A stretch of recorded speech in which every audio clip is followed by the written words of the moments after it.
Hey guys, this is Julie. I know you're thinking, what in the world does she have on? But I'm doing a photo collage of Frida Kahlo, the artist. But anyway, let me take off my shawl since I've shown you my entire costume. I'm going to win, actually.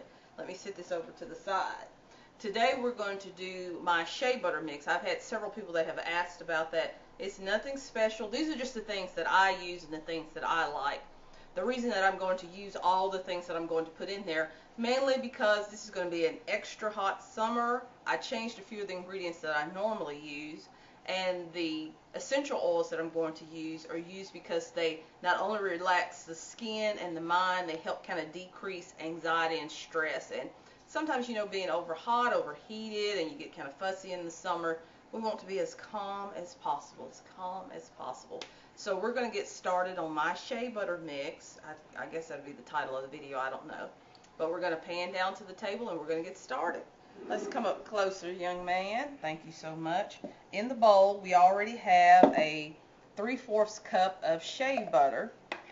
This is the type of shea butter that I have. I bought, 5-6 jars from Mountain Rose Herb. I'm going to try to get the brand from Banga Karate. They said that theirs is free trade, and it also helps a lot of ladies in this co-op program. So that's about 3/4, maybe a cup. None of the measurements are exact, by the way. So we have our shea butter in the bowl. We have coconut oil, and I use the Parachute brand mainly because it's cooking, you can eat it, it's for your skin, and it smells just like a fresh cracked coconut. So I have a 3/4 cup of slightly melted coconut oil. I just put it on the heat. The cup is not even hot, just to kind of melt it just a little bit, because I don't want to melt the shea butter per se. But I want everything to mix well. This is going to be heavy on the emollients and oils. Things are just excellent for the skin. We're going to put the coconut oil in there. Always have your rubber spatulas, ladies and gents, because you paid quite a bit of money for these products and quite a bit of money for the shipping, and you don't want to lose not 1 ounce of it. In this case, I'm actually going into the vault and going to actually use a tablespoon of my rose infused oil. I don't use this that often because I try to save it only for my face if I can, because I don't have roses this year. I didn't have them last year either, for that matter.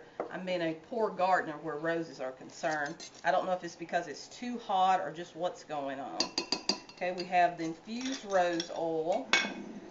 We're going to put a tablespoon of jojoba oil. Let me move this over to the side.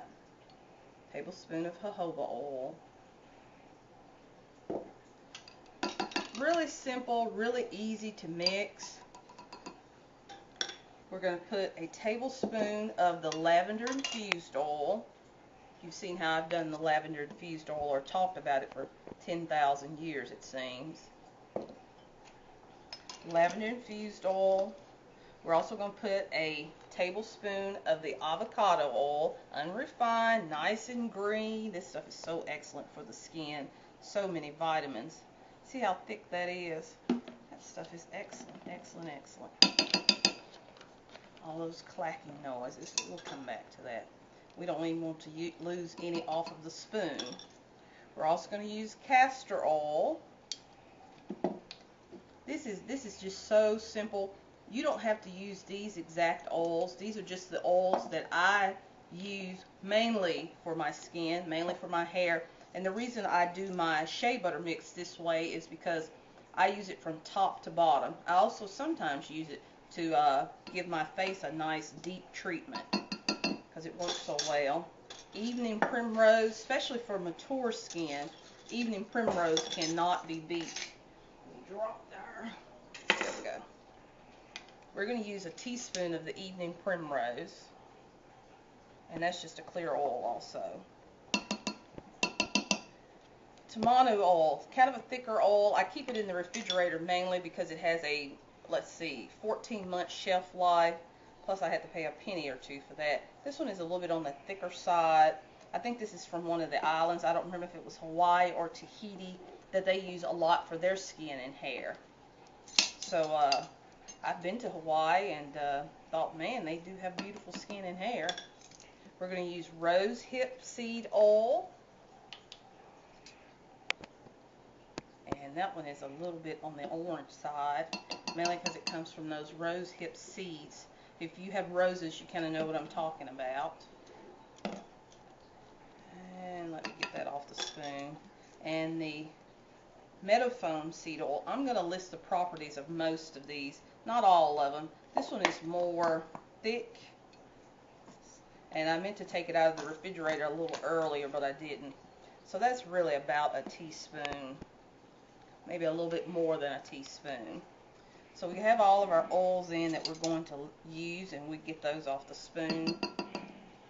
And since I dropped my whisk, let me get a different one. There we go. Since we are not heating this in any way, we are not adding any extra heat besides the heated coconut oil, we're going to go ahead and put our essential oils in. Also, rosewood oil. You can put as much or as little as you like. I think that's maybe 5 to 10 drops. I'm really bad about not measuring my things. Geranium, one of the few oils that is the bomb diggity for skin, also for stress. This is one of the queens as far as skincare goes. In the summer, you need something not so much that's oily or heavy, but something that has lots of nourishment for the skin. I know you can do drops, ladies, but I'm impatient, so I just shake it in. And that's neroli oil. I put about 5 drops of that. And this is coriander. Real good for helping with anxiety and stress. In the summer, even though we don't think about it, we run around a lot more than we probably do in the winter. We need to cut down on some of that stress and relax a bit. So if we can put a cream on there that also adds a little bit to that, why not? So we got everything in the bowl. Let me make sure that that's kind of mixed up a bit. We're going to use our spoon. We already have all the oils in. And the coconut oil probably could have been heated just a little bit more, but not necessarily. You do not have to whip this by hand. It's just something that I do. You can do this with your mixer, which will make it go a whole lot quicker. But, you know, habits are hard to break. So what can we say? I'm going to stir this with the spoon first. And then we're going to do it with our wire whisk. Oh man, those essential oils smell so well. You do not have to use, like I said, the same oils that I did. This is just one of the versions that I do. In the winter I do something a little bit different. This is a little bit oilier, a lot more liquid oils I should say, because I don't so much want the heaviness of the Shea. I want it quick and easy to rub on when I get out of the shower, out of the tub. So these are the ones that I use. Alrighty. We got everything in there, and we're going to whip that up really good, and I'm going to continue whisking, and I'll come back in a minute and I'll show you the finished product. If we can pause, Mr. Cameraman. Hey guys, we're about done. Let's pan down, please. Pay attention. To speed the process up, I just did an ice water bath. If you let it sit on the counter, the heated oil of the coconut oil will cool eventually. But if you want to speed it up, because I'm doing a time constraint here, I just set it in an ice water bath and continued whisking. I would say it took me 5 minutes, maybe 5 minutes total, to get that whipped up. And you could get it more creamier if you did it in an electric mixer, but I hardly ever do the electric mixer. I don't know why, I just don't. So we'll get all that off. And as you stir it, make sure, or as you whip it, make sure you use your rubber spatula to scrape down the sides of the bowl to make sure everything is incorporated. I'm going to set that to the side and dry the bottom of this. Let me set the ice to the side because we don't want to get any water in it if we can. Alrighty, have our containers all ready. Let's pop the lid off. As you can see, instead of being as oily as it was, it's thick, it's creamy, it's really soft. Still have all your nice oils in there.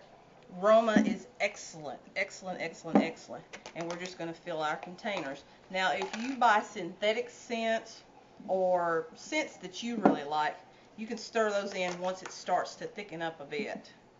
But I don't ever buy the synthetic scents. I prefer the essential oils if I can. Essential oils are a little bit pricey, but still, I think the body is worth it. That's my product junkie. One of the young ladies, I do not remember your name, asked me, I'm always talking about saving money. How can I be saving money if I buy all these herbs? Well, this is what I spend my mad money on, is herbs. I buy some purses, some shoes, but I do a lot of essential oils and a lot of herbs. That's what I like spending my money on. Because it's colder on the bottom of the bowl, as you can see, that's a whole lot more firm. That's maybe a little bit of the oil that I did not mix as well, and that's fine too. It's going to still work regardless. So let me grab a spoon. Let me step out of camera for a second. If I wanted to reheat that and remix that, I could, but I definitely won't be doing that. So we'll scrape all of it out, let it get nice and cool. See how the bottom of it is a little bit more firm and the top of it is nice and fluffy. You can mix that in, or it just doesn't really matter, but you know, to each his own. But I hope you guys like this. I hope you try it. It's as soft as a cloud, goes in nice and smooth, really smoothing for the skin, works well on the hair. But that's my simple shea butter mix. So if you have any questions or comments, just hit me back on the channel. And thanks guys. Bye bye.